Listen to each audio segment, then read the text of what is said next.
राजस्थान के झुंझुनू जिले में एक आरटीआई कार्यकर्ता को गाड़ी से कुचलकर मारने की कोशिश की गई है, लेकिन हमले में आरटीआई कार्यकर्ता बाल बाल बच गया है।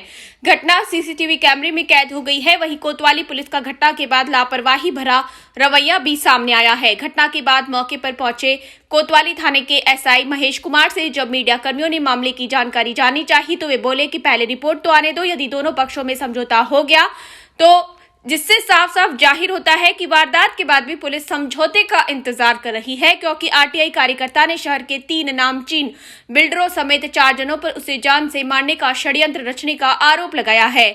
आरटीआई कार्यकर्ता अशोक मोदी ने बताया कि वह कल रात को अपनी दुकान से घर आ रहा था। उसके घर से कुछ दूरी पहले पर एक बोलेरो गाड़ी और उसकी स्कूटी को जोर से टक्कर मारी। टक्कर लगने के बाद अशोक मोदी पास के नाले में जा गिरा, जिससे वह बच गया। आरोप है कि बोलेरो जीप वाला जिस तरह आया वो उन्हें कुचलने की कोशिश कर रहा था। थोड़ी दूर पर कुछ लोगों ने हादसा देखा तो उन्होंने बोलेरो को रोकने की कोशिश करी, लेकिन बोलेरो चालक बाद में फिल्मी स्टाइल में मौके से भाग गया। घटना की सीसीटीवी फुटेज वायरल होने के बाद पूरे शहर में हड़कंप मच गया। इसके बाद कोतवाली थाने के एसआई महेश कुमार भी मौके पर पहुंचे और आरटीआई कार्यकर्ता अशोक मोदी से घटना की जानकारी ली, लेकिन अशोक मोदी के घर से बाहर आते ही जब मीडिया कर्मियों ने उनसे वारदात के बारे में पूछा तो उन्होंने कहा कि अभी कोई रिपोर्ट नहीं मिली है। हो सकता है दोनों पक्षों में समझौता हो जाए। बड़े बड़े मामलों में समझौता हो जाता है, इसलिए वे कुछ नहीं बोल सकते।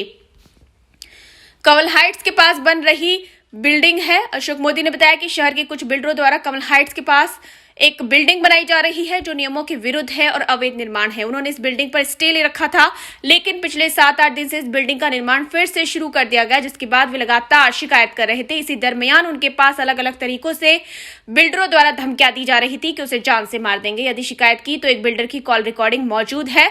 अशोक मोदी ने बताया कि उनके पास एक बिल्डर की कॉल रिकॉर्डिंग भी मौजूद है, जिसमें खुद अशोक मोदी को कह रहा है कि यह बिल्डिंग मेरी है, यदि इसके खिलाफ कुछ किया तो अच्छा नहीं होगा। साथ ही वो यह भी कह रहा है कि अब अति हो गई है, मुझे बता दिया है। वहीं एक बिल्डर ने पहले भी उसके साथ मारपीट की थी, जिसका मामला कोतवाली में दर्ज है। ये सर मेरी दुकान करीबन 8:20 पे लगभग मेरे घर आ रहा था और मैं स्कूटी से जाता हूँ।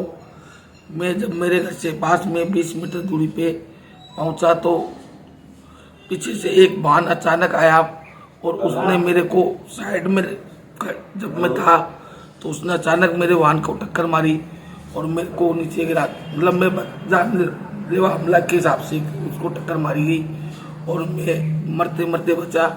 पड़ोसियों ने मेरे को बचाया। वो वाहन वाला इतना मतलब इस हिसाब से था, जो वीडियो फुटेज से पता लगता है कि उन्होंने एकदम साजिश के तहत मेरा हत्या का प्रयास किया था।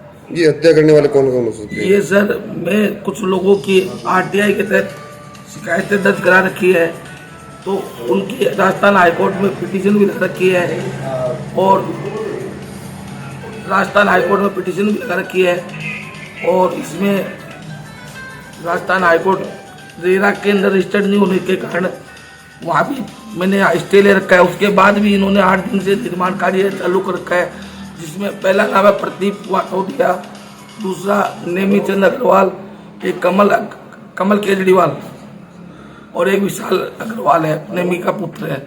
इन चारों ने मेरे को धमकियां दे रहे थे और बोल रहे थे या तो तू शिकायत हटा ले या मैं तेरी अंजाम पूरा होगा। और मेरे को 100% आशंका है कि इन्हीं के माध्यम से ये कार्य किया है। ये स्टिल जो आपने ला रखी है, ये क्या मामला क्या है? ये रेरा जो होती है, ये कोई भी बिल्डिंग बनाता है 500 मीटर से ऊपर होता है, उसमें रजिस्ट्रेशन करवाना अनिवार्य होता है। इन्होंने कोई भी रजिस्ट्रेशन नहीं करा रखा है और कॉमर्शियल निर्माण कर रहे हैं, जबकि इनके पास अनुमति आवासीय है। रेरा में भी रजिस्ट्रेशन नहीं है। ये जो राजस्थान स्टेट की होती है, मतलब पूरे भारत में है, उसमें धोखाधड़ी से बचाने के लिए ये रेरा बनाया गया कानून 2017 में, जिसको बहुत बड़ी अथॉरिटी है न्यायालय, उसने इसको स्टे किया था और उसके बाकायदा मेरे पास कॉपी है। फिर भी इन्होंने अब 5 अप्रैल तक की इसकी स्टे की कॉपी है, उसके बाद भी इन्होंने अपनी मनमानी करते हुए स्थानीय प्रशासन से मिलकर और वो कार्य किया। हेलो, अभी आप पुलिस से क्या चाहते हैं? अब पुलिस के बाद मैं जाके मुकदमा दर्ज कराऊंगा और इनके ऊपर मतलब तुरंत गिरफ्तारी होनी चाहिए और मेरी जान माल और परिवार की सुरक्षा होनी चाहिए।